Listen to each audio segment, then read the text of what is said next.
Boa tarde, hoje eu e Amanda vamos falar sobre fermentação química.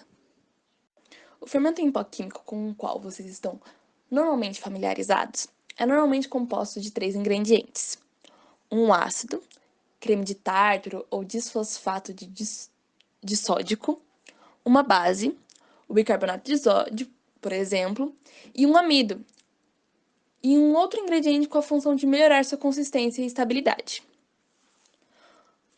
O amido evita que o ácido e a base reajam no produto seco e embalado.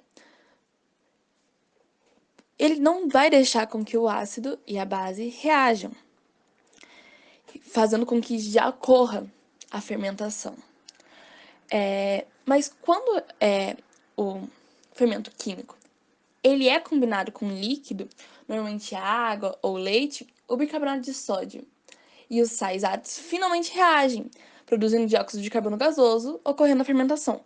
Porque o amido de milho, ele se dissolveu no nosso líquido, oportunizando que haja reação. Agora vamos falar sobre os fermentos químicos chamados de incompletos. Vamos falar primeiramente sobre o bicarbonato de sódio. O bicarbonato de sódio é um sal composto de íons de sódio e de bicarbonato, e é por isso que ele tem um gosto levemente salgado e alcalino. Como vocês podem ver nesse slide, essa é a fórmula, essa aqui é a fórmula molecular dele. Como vocês podem ver, é uma fórmula molecular, na minha opinião, relativamente simples. Ele apresenta um aspecto cristalino, mas geralmente você encontra ele como um pó fino, mas isso não faz com que ele seja menos cristalino. Ele também apresenta coloração branca e normalmente é encontrado na natureza, principalmente no mineral nacolite. A solubilidade dele, ele é principalmente solúvel em água. Na culinária, o bicarbonato de sódio é usado principalmente em receitas de pães e bolos como agente de fermentação. Ele reage com componentes ácidos nas massas, liberando dióxido de carbono, o que provoca a expansão da massa. Entre os ingredientes ácidos que normalmente reagem com bicarbonato estão vinagre, limão, iogurte, cacau, cremor tártaro e entre outros.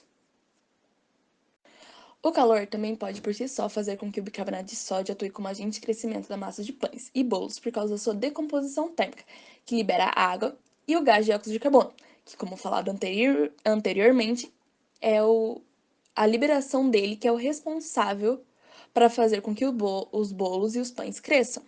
Quanto mais alta a temperatura do bicarbonato de sódio, mais rapidamente ele se decompõe. Somente o carbonato de sódio permanecerá como produto sólido, tanto o dióxido de carbono como a água são gasosos em altas temperaturas, o que significa que desaparecerão no ar circundante ou ficarão presos nas teias de glúten.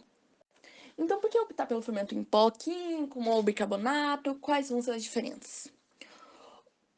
O fermento em pó, comparado com a reação bicarbonato mais ácido, permite uma maior flexibilidade, pois a reação do ácido com bicarbonato não será imediata no fermento em pó, enquanto você pegar o bicarbonato e colocar numa solução ácida, ali vai ocorrer imediatamente. Porém, o bicarbonato sozinho, a fermentação só vai ocorrer quando houver temperatura.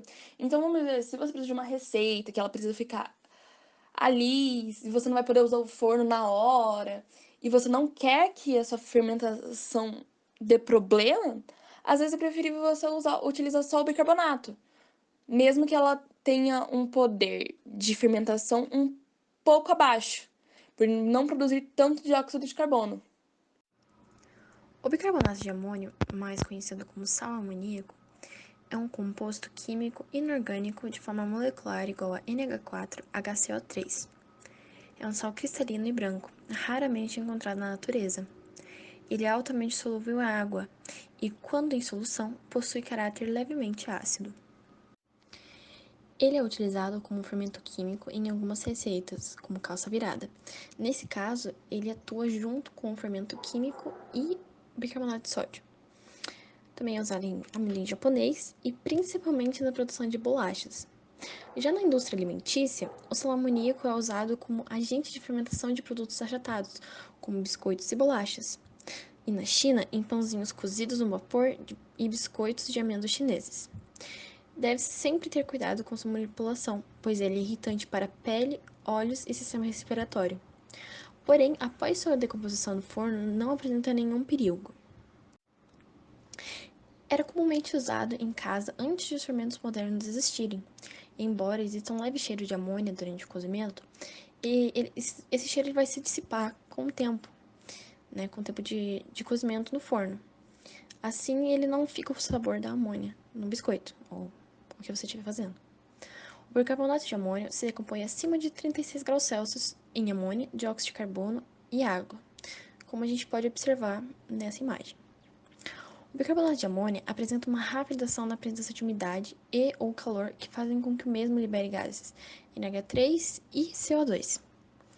O bicarbonato de amônia consegue aumentar a expansão de seus biscoitos e bolachas, ajudando a criar um aspecto uniforme dentre eles.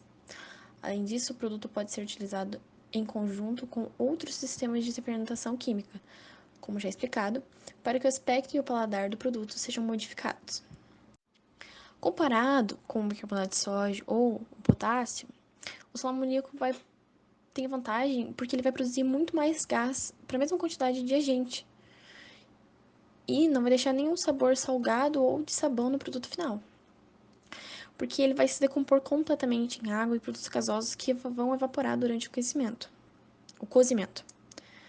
No entanto, ele não pode ser usado para assados úmidos e volumosos, como pão, bolo, uma vez que um pouco de amônia ficará presa no interior e causará um sabor desagradável.